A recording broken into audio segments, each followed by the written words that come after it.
बाप और बेटा रूहल कुद्दुस के नाम पर आमीन। जिंदा खुदावंद का जिंदा कलाम। यहूदियत की किताब उसका 10 बाप। यहूदा का अल्पाना के हाँ जाना। और जब उसने खुदावंद के पास अपनी फरियाद खत्म की तो उस जगह से जहाँ वो खुदावंद के सामने ऊंधी पड़ी थी उठी, और उसने अपनी लौंडियों को बुलाया और अपने घर में नीचे जाकर अपने ऊपर से टाट कता किया और बेगोही के कपड़े उतारे, और उसने गुस्ल किया और मादा खुशबुआं लगाईं और अपने बाल संवारे और सर पर अफसर रखा और खुशी का लिबास पहना और पापोश पहने और कंगन और सोसन और बालियां और अंगूठियां पहनी और अपने सब सेवरात से अपने आप को आरास्ता किया। और खुदावंद ने उसकी खूबसूरती ज्यादा कर दी, इसलिए कि उसका जीनत करना शहूद के सबब से नहीं बल्कि नेकी के सबब से था।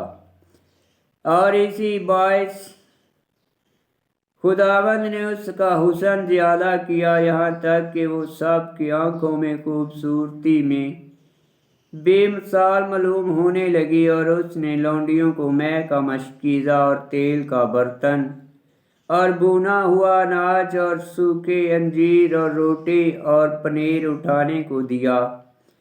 और वो रवाना हुई। जब वो शहर के फाटक पर पहुंची तो उन्होंने असिया और शहर के बुजुर्गों को इंतज़ार करते हुए पाया।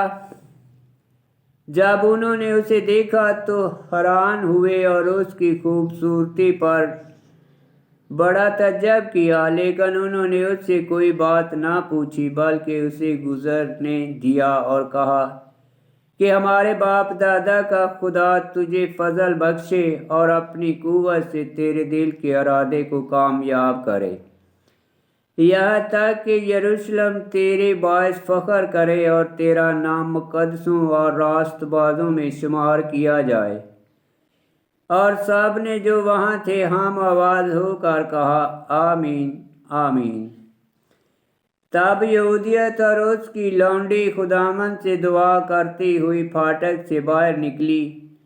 और जब दिन की चढ़ाई के करीब पहाड़ से उतरी तो अशूरियों के पहरादार उसे मिले तो उन्होंने उसे रोका और कहा कि तू कहाँ से आई है और किधर जाती है।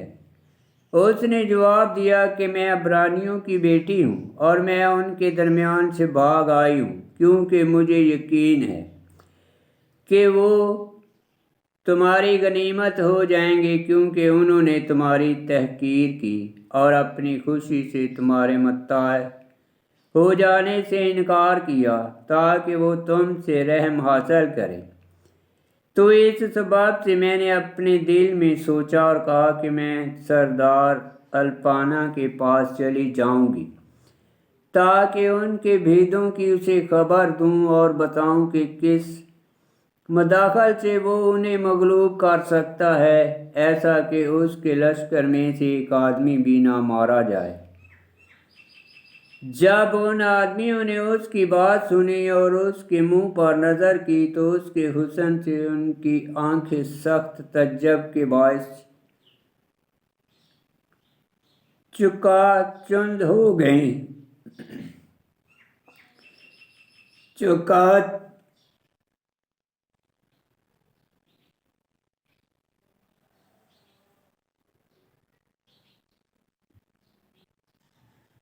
उनकी आंखें सख्त तज्जब के बायस चकाचौंध हो गई। उन्होंने उससे कहा कि तूने ये इरादा करके कि हमारे आका के पास आ जाए अपनी जान को बचा लिया। और तू जान ले कि जिस वक़्त तू उसके हजूर में खड़ी होगी वो तेरे साथ नेक सलूक करेगा और तू उसके दिल में अच्छी जगह पाएगी। तब वो उसे अल्पाना के खेमा की तरफ ले गए और उसे उसकी खबर दी। जब वो उसके पास अंदर गई तो अल्पाना फिलफौर उसकी निगाह का शिकार हुआ और उसके منصبداروں نے اس سے کہا کہ عبرانی قوم کی کون حقارت کرے، جبکہ ان کی عورتیں ایسی خوبصورت ہیں، کیا ہمارے لیے واجب نہیں کہ ہم انہی کی خاطر ان سے لڑائی کریں؟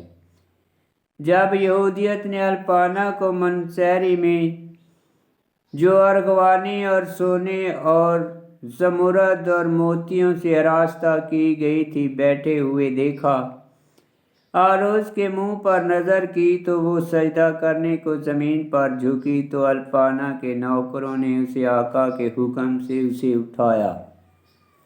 آمین۔ خداوند کا پاک کلام کا پڑھا اور سنا جانا باعث برکت ہو۔ خداوند تیرا شکر ہو۔ آمین۔